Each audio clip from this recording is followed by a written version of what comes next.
ಸಂಪೂರ್ಣ ಕ್ರಿಯೆಯಲ್ಲಿ ಹಲವರಿಗೆ ಹಲವು ರೀತಿಯ ಅನುಭವಗಳಾಗುತ್ತೆ. ಕೆಲವೊಬ್ಬರಿಗೆ ಬಾಡಿ ಪೇನ್ ಬರಬಹುದು, ಕೆಲವೊಬ್ಬರಿಗೆ ನಿಮ್ಮ ಹಸ್ತಗಳಲ್ಲಿ ವಿಶೇಷ ಅನುಭವ, ಏನೋ ತುದಿ ಬೆರಳುಗಳಲ್ಲಿ ಚುಚ್ಚುವಂತಹ, ಅರಿಯುವಂತಹ ಒಂದು ವೈಬ್ರೇಷನ್, ಒಂದು ಸೆನ್ಸೇಷನ್ ಆಗುತ್ತೆ.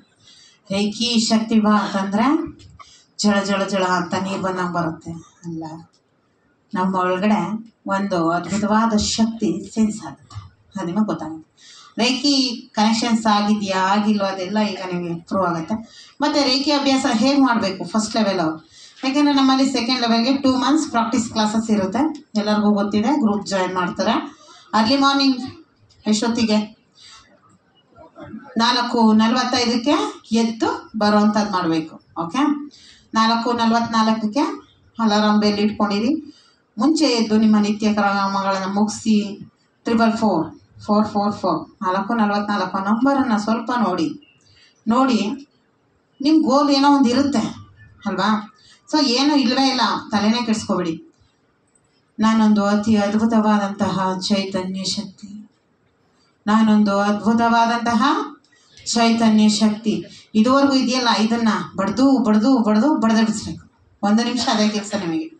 ಓಕೆ, 444 ನೋಡಿ ನಿಮ್ಮ ಇಷ್ಟಾರ್ಥಗಳೇನಿದೆ, ಏನೋ ಒಂದು ಕೆಲಸ ಆಗಬೇಕು ಅಂತ ಅದೆಲ್ಲ ಆಗಿದೆ ಅನ್ನೋ ಥರ ಫೀಲ್ ಮಾಡಿ, ನಾನು ಅಂದ್ಕೊಂಡಿದ್ದು ಎಲ್ಲವನ್ನು ಕೊಟ್ಟಂತಹ ಯೂನಿವರ್ಸ್ಗೆ ಧನ್ಯವಾದಗಳು ಅಂತ ಹೇಳಿ ಲಿಂಕ್ ಬರುತ್ತೆ. ಲಿಂಕ್ ಟಚ್ ಮಾಡಿದ್ರೆ ಆರಾಮ್ಸೆ ಅಲ್ಲಿ ಪ್ರಾಕ್ಟೀಸ್ ಆಗುತ್ತೆ. ಈ 2 ತಿಂಗಳು ನಿಮಗೆ ಅವಕಾಶ ಇರುತ್ತಲ್ಲ, 2 ತಿಂಗಳಲ್ಲಿ ಸಾಧ್ಯ ಆದಷ್ಟು ಅಬ್ಸೆಂಟ್ ಆಗಬೇಡಿ.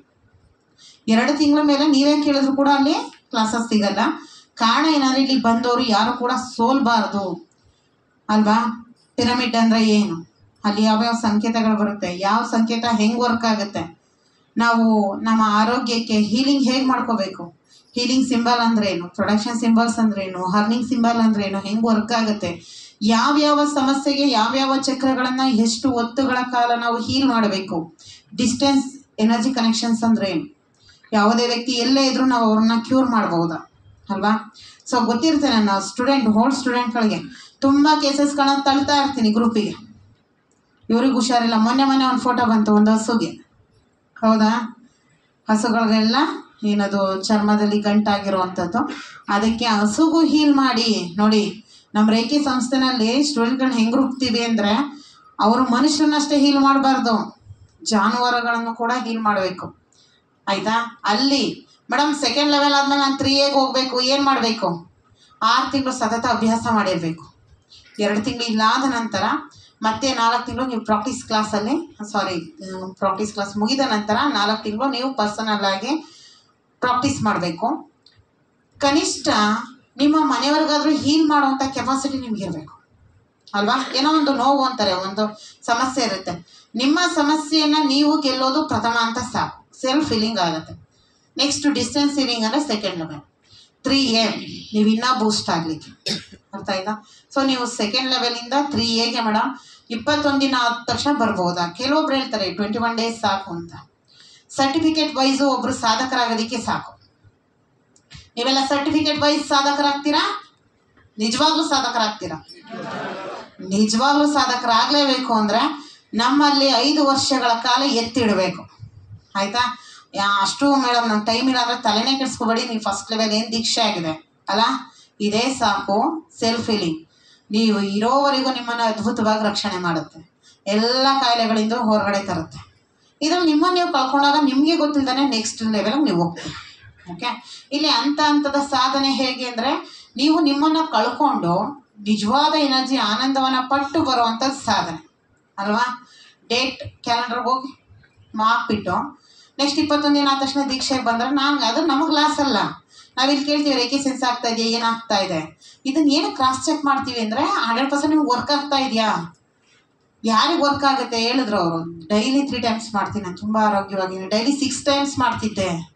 ಸೊ ನಾನೆಲ್ಲ ಟ್ಯಾಬ್ಲೆಟ್ಸ್ಗಳನ್ನು ಈಗ ಯೂಸ್ ಮಾಡ್ತಾ ಇಲ್ಲ ಅಲ್ವಾ. ಹೇಳಿದ್ರಲ್ವಾ, ನಿಮ್ಮ ಸಾಧನೆ ಹೆಂಗಿರುತ್ತೋ ನಿಮ್ಮ ರಿಸಲ್ಟ್ ಆಗಿರುತ್ತೆ. ಇವತ್ತು ನಿಮ್ಮ 7 ಚಕ್ರಗಳಿಗೂ ರೇಖಿ ಕನೆಕ್ಷನ್ಸ್ ಕೊಡುವಂಥ ಕೆಲಸ ಮಾತ್ರ ನಾನು ಮಾಡಿರೋದು. ಆಯಿತಾ. 7 ಚಕ್ರಗಳಿಗೂ ಕಷ್ಟಪಟ್ಟು ಸಸಿಯನ್ನು ನೆಟ್ಟಿದ್ದೀನಿ. ಈ ಗಿಡಕ್ಕೆ ನೀರು ಹಾಕೋ ಕೆಲಸ ಯಾರ್ದು, ಪ್ರತಿದಿನ ದಯವಿಟ್ಟು ನಿಮ್ಮ ಜೀವನಕ್ಕೋಸ್ಕರ, ನಿಮ್ಮ ಸಕ್ಸಸ್ಗೋಸ್ಕರ, ನಿಮ್ಮ ಆರೋಗ್ಯಕ್ಕೋಸ್ಕರ, ನಿಮ್ಮ ಅಭಿವೃದ್ಧಿಗೋಸ್ಕರ ಯಾರಾದರೂ ಒಬ್ಬರು ಗೀತಾ ಮೇಡಮ್ ಉದ್ಧಾರ ಆಗಲಿ, ಗೀತಾ ಮೇಡಮ್ ಆರೋಗ್ಯವಾಗಿರಲಿ, ಗೀತಾ ಮೇಡಮ್ಗೆ ಒಳ್ಳೆ ದುಡ್ಡು ಬರಲಪ್ಪ, ಈ ರೀತಿ ಯಾರಾದರೂ ನನಗೋಸ್ಕರ ಸಾಧನೆ ಮಾಡಿದ್ರೆ ಒಬ್ಬರ ಕೈ ಎತ್ತಿ ನೋಡೋಣ. Oh thank you very much, so good students. ಅಲ್ಲ ಖಂಡಿತ, ಯಾಕೆ ಅಂತಂದರೆ ಒಂದು ಹಂತಕ್ಕೆ ಈ ಸ್ಟೂಡೆಂಟ್ಗಳದ್ದು ಗುರು ಶಿಷ್ಯರದ್ದು ಒಂದು ಬಾಂಡಿಂಗ್ ಅಂತ ಬರುತ್ತೆ. ನೀವು ಯಾವಾಗ ಸಾಧನೆಯಲ್ಲಿ ಇರ್ತೀರ, ಗುರುಗಳಿಂದ ಕಾರ್ಡ್ ಕ್ರಿಯೇಟ್ ಆಗಿರುತ್ತೆ. ನಾ ಹೇಳ್ತೀನಿ ಕೇಳಿ, ಇದು ಜಸ್ಟ್ ಶಕ್ತಿಪಾತ ಅಲ್ಲ. ಪ್ರತಿಯೊಬ್ಬ ಶಿಷ್ಯರಿಗೂ ಕೂಡ ಗುರುವಿನಿಂದ ಅದರದೇ ಆದಂತಹ ಗುರು ಶಿಷ್ಯರ ನಳಿಗೆ ಕ್ರಿಯೇಟ್ ಆಗಿರುತ್ತೆ. ನೀವು ಮಾತಾಡೋರೊಟ್ಟಿಗೆ ಎಲ್ಲ ಕಾರ್ಡ್ ಕ್ರಿಯೇಟ್ ಆಗುತ್ತೆ, ಆಮೇಲೆ ಗುರುಗಳ ಕಾರ್ಡ್ ಕ್ರಿಯೇಟ್ ಆಗಲ್ವಾ? ನಿಮ್ಗೆ ರೇಖಿ ಸೆನ್ಸ್ ಆಗಿಲ್ಲ ಅಂದರೆ ಏನು ಮಾಡಬೇಕು? ಜಸ್ಟ್ ನಿಮ್ಮ ಗುರುಗಳು ಅವರೇ ಇದ್ದಾರೆ, ಅವರ ಹಸ್ತದಿಂದ ನಮ್ಮ ಕನೆಕ್ಟ್ ಆಗ್ತಾ ಇದೆ ಅಂದ್ಕೊಳ್ಳಿ ಸಾಕು. ನಮ್ಮ ಸಾಧನಾ ಶಕ್ತಿಯಲ್ಲಿ ಇಂತಿಷ್ಟು ಅಂತ ನೀವು ಕನೆಕ್ಟ್ ಆಗುತ್ತೆ. ನಿಮಗೆಲ್ಲ ರೇಖೆ ಹೆಂಗೆ ವರ್ಕ್ ಆಗುತ್ತೆ, ನಮ್ಗೆ ಆಗಿದೆ ಅಂತ ಹೆಂಗೆ ಅನ್ಸುತ್ತೆ ಅಂದರೆ, ಈ ಕ್ಷಣದಿಂದಲೇ ನೀವೆಲ್ಲರೂ ಕೂಡ ಸೆಲ್ಫ್ ಹೀಲರ್ಸ್, ಡೌಟ್ ಬೇಡ. ಓಕೆ, ಯಾವಾಗ ಸಂಚಾರ ಆಯಿತು, ಯಾವಾಗ ಬ್ರಹ್ಮಾಂಡದ ಕಾರ್ಡ್ ಕ್ರಿಯೇಟ್ ಆಯಿತು, ನೀವೆಲ್ಲರೂ ಕೂಡ ಅದ್ಭುತಗಳೇ. ನಿಮ್ಮ ಮನೆಯಲ್ಲಿ ಯಾರಿಗಾದ್ರೂ ಹುಷಾರಿಲ್ಲ ಅಂದರೆ, ಮಕ್ಳಿರ್ತಾರೆ ಮೈಕೈ ನೋವು, ತಲೆನೋವು ಅಂತ ಇರ್ತಾರಲ್ವ, ಅವ್ರಿಗೆ ಎಲ್ಲೇ ನೋವಿರಲಿ ಜಸ್ಟ್ ಹಸ್ತವನ್ನು ರಬ್ ಮಾಡಿ, ರೇಖೆ ರಿಸೀವ್ ಮಾಡಿ, ಒಂದು 5 ನಿಮಿಷ ಕೈ ಇಡಿ, ನೋವು ಅನ್ನೋ ಜಾಗ ಕೈ ಇಡಿ. ರಿಸಲ್ಟ್ ಇಲ್ಲಿಗೆ ಹೋಗ್ಬೇಕು, ಮಕ್ಕಳೇ ಕೊಡ್ತಾರೆ ಅಥವಾ ದೊಡ್ಡವರು ಕೊಡ್ತಾರೆ. ನೀ ಕೈ ಇಟ್ಮೇಲೆ ನೋವು ಕಡಿಮೆ ಆಯಿತು ಅಂತಾರಲ್ಲ, ಆಗಲೂ ಇನ್ನೂ ಒಂದು ಕ್ಯಾಟಗರಿ ಇರುತ್ತೆ, ಹಂಗೂ ಡೌಟು, ಅದು ಹೆಂಗೆ ಕಡಿಮೆ ಆಯಿತು, ಮತ್ತೆ ಅವರನ್ನೇ ಕೇಳಕ್ಕೆ ಹೋಗ್ಬೇಡಿ, ಅವ್ರಿಗೆ ಡೌಟ್ ಆಗುತ್ತೆ. TV12 ಕನ್ನಡ, ಇದು ಕನ್ನಡಿಗರ ಧ್ವನಿ.